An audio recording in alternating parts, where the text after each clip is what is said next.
Surfactant क्या काम करता है, आइए इसको समझते हैं।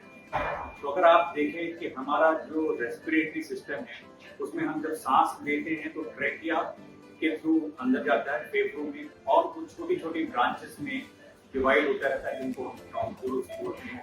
एंड में छोटे छोटे गुब्बारे होते हैं जिनको हम एल्वियोलाई बोलते हैं। जब हम सांस लेते हैं तो ये गुब्बारे, ये एल्वियोलाई एक्सपैंड होते हैं, फूलते हैं, लेकिन जब हम सांस बाहर छोड़ते हैं तो ये कोलैप्स होते हैं, पर पूरी तरह से कोलैप्स नहीं होते। इनको पूरी तरह से कोलैप्स होने से रोकने के लिए जिस चीज की जरूरत होती है उसको हम कहते हैं सर्फेक्टेंट। और इसको भी समझना बहुत जरूरी है कि ऐसा क्यों होता है।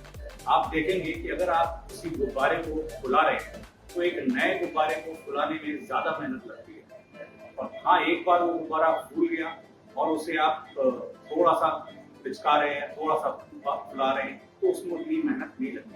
लेकिन अगर आपने उसको पूरी तरह से पिचकने दिया और फिर उसको फुलाने की कोशिश करी तो फिर मेहनत आपको डबल लगेगी। सेम मैकेनिज्म हमारे लंग्स में भी होता है।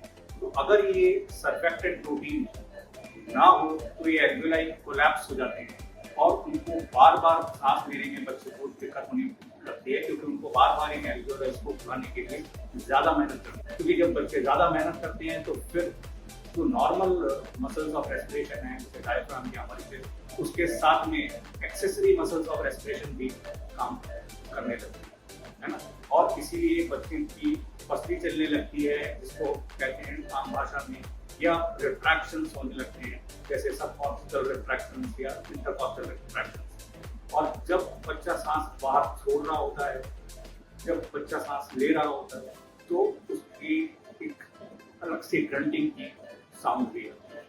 इसी चीज को कम करने के लिए मैंने इस बेबी को इस सीपैप मशीन से कनेक्ट कर दिया। सीपैप मशीन यानी कंटिन्यूअस पॉजिटिव एयरवे प्रेशर, वो आपके बच्चे के सांस के टाइम पे, चाहे वो एक्सपिरेशन का फेज हो चाहे वो इंस्पिरेशन का फेज हो, दोनों टाइम पे एक सेट प्रेशर मेंटेन करके रखती है, ताकि एक्सपिरेशन के टाइम पे भी वो एल्वियोलाई पूरी तरह से कोलैप्स ना हो, और धीरे धीरे बच्चे की जो वर्क ऑफ ब्रीदिंग है वो नॉर्मलाइज हो जाती है।